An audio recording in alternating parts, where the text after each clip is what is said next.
welcome back. Now joining us in our Washington studio is my distinguished guest, Kwaku Nuamah, Assistant Professor at American University School of International Service, based here in Washington, D.C. Kwaku is also a native of Ghana. Thank you so much for joining us on Straight Talk Africa, Professor.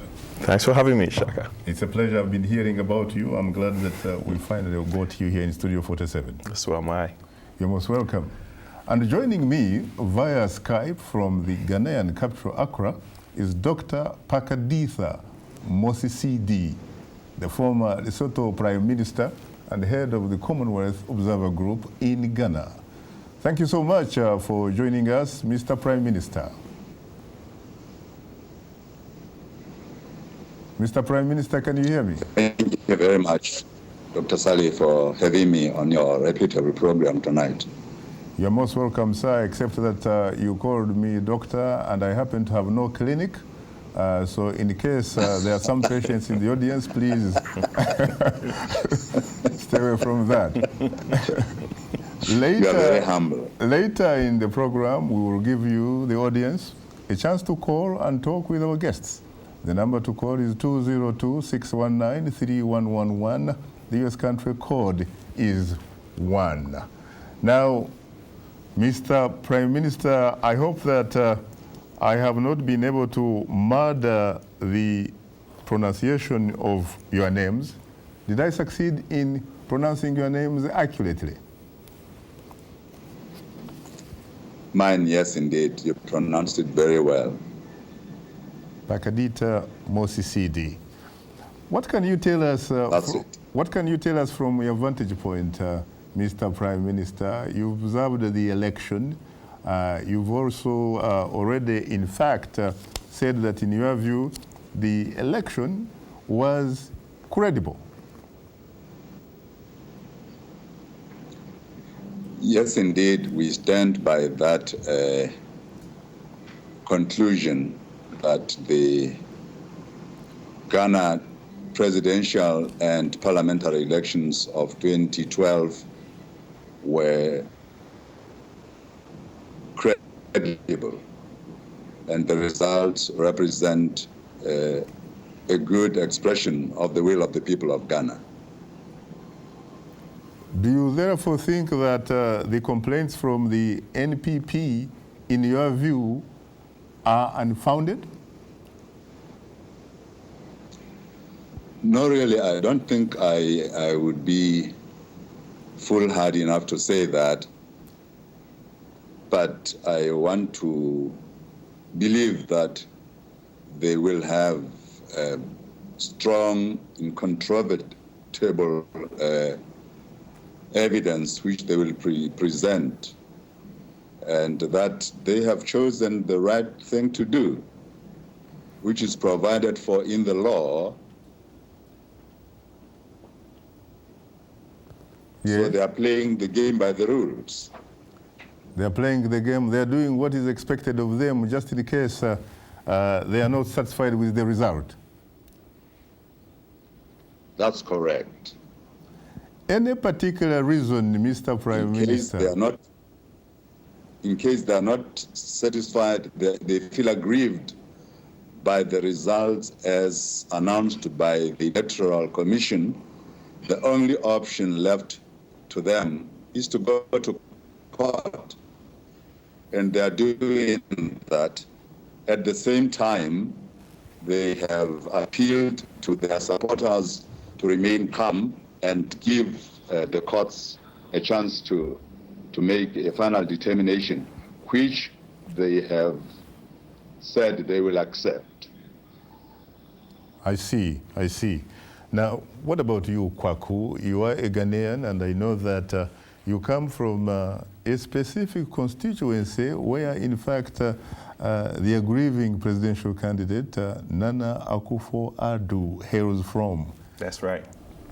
What are your feelings about this? Do you sincerely think they have a strong case here to go to court? Frankly, especially given that 4 years ago, this same man, Nana Akufo-Addo, lost a presidential election in what some pundits have suggested was a political electoral photo finish. We're talking about 45,000 votes here. That's right. But this time we are talking about more than 300,000 votes. Yes. Well, that should tell you that if they didn't have evidence, they probably would not be making these noises, because last time around they didn't go to court, right? So this time they feel that there's something that's gone wrong. I'm waiting to see their evidence. And I think, as the Prime Minister said, they're doing the right thing. They're not going out threatening to burn the country down. They are simply following the rules. The rules say you can go to court. Actually, the Supreme Court has prepared for this. They've set up 2 bureaus to deal with these types of complaints. So we should all wait and see. The MPP's reputation is on the line. So is the Electoral Commission's reputation. They should have a chance to go to court, put the evidence on the table for everybody to see. If they don't have the evidence, they should apologize to Ghanaians for wasting our time, and they should apologize to the Electoral Commission for suggesting that something untoward has happened. What about the fact that my sources tell me that the reason why they did not go to court last time around, and mind you, they were then the party in power. That's right. What about sources telling me that it was because there was a lot of pressure, both domestic and international? That's true. Requesting them to concede defeat. That's right. That's right. Is that the same information you have? Yes, because I've done interviews on this, and I've spoken to members of the National Peace Council, and they actually pressured Addo to concede before the voting was done. Because remember what happened in the last election was we had a vote on December 7th. It went to a second round on the 28th, and then one constituency in Brong-Ahafo region, Tyne, could not hold this voting because of problems, and so that election was scheduled for January 2nd. But the atmosphere was such that there was so much intimidation. The MPP people couldn't even campaign in the region. Former President Rawlings was based there, sleeping in the bush with all sort of people. There were all kinds of noise. I've spoken to people who actually called President Kufuor, who was on his way to Tyne to go and campaign for Addo, and told him that it wasn't safe for him to go there. So this was an incumbent government. They couldn't campaign in this place because the other party was using intimidation to prevent them from campaigning. This was when the election hadn't been settled then, but Mills at the end of the second round was slightly ahead, and the NDC supporters besieged the EC, Electoral Commission's office, asking them to declare Mills the winner, even though Tyne had not voted. The MPP then went to court, asking the Supreme Court to postpone the Tyne election to allow them time to organize, because they couldn't campaign there. But the Supreme Court said they were going to hear the case on the 5th, and Afro-Jan was going to go ahead and hold this election on the 2nd. So Akufo-Addo essentially threw in the towel. So that election, who knows how that election might have turned out. But the point is that we have institutions on the ground for dealing with these types of disputes. And at that occasion, civil society, the National Peace Council impressed on Akufo-Addo to throw in the towel. This time around, I don't know if they have the evidence to suggest. I mean, some of the stuff that they are saying is really, really serious. If it actually happened, this is really, really, really a serious case. Do I believe them? I don't know, but I want to see the evidence. I want to see them get a chance, get their day in court, put the evidence on the table for everybody to see. Now, if they are making this up, because remember, 1992, the MPP also lost an election. There were all kinds of claims that it had been rigged, and they boycotted the parliamentary. Right. Later on, they published the results of their own findings in the document called The Stolen Mandate. And a lot of people didn't pay attention to this stuff. But Ghana has a history of these kinds of glitches, so I don't want to summarily dismiss their claims. After all, 1992, General Erskine of the People's Heritage Party scored 0 at the place where he cast his own vote. Is that possible? Yes, and I remember him saying, "Whom did I cast my vote for?" In as far as the election of 4 years ago is concerned, Kwaku, I would like to reveal something to you and the audience.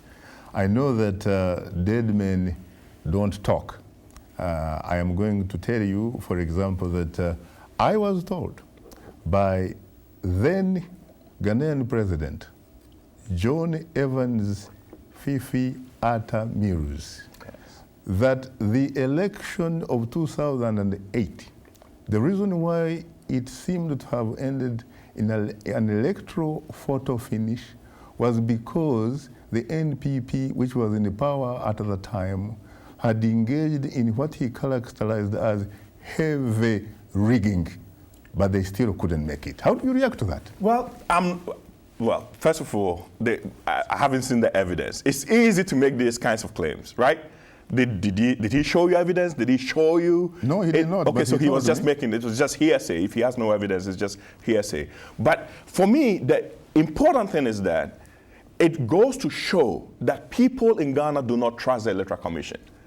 Ghana has been held up as this model of democracy in Africa, and in your introduction, we were talking about how Afro-Jan can do no wrong. Afro-Jan just created, with months to go to the elections, he just created 45 new constituencies, which doesn't make sense. Everybody in Ghana said, don't do it, don't do it, don't do it. He still did it. Is that what some characterize as gerrymandering? I don't know if it's gerrymandering, but it was just a mess. Look at how they handled the elections. You're doing biometric voting. You've had 4 years to prepare for it. You're talking about the poster boy here. Well, what I'm telling you for holding credible elections. Yes, well, but it doesn't mean that he is. Hold it.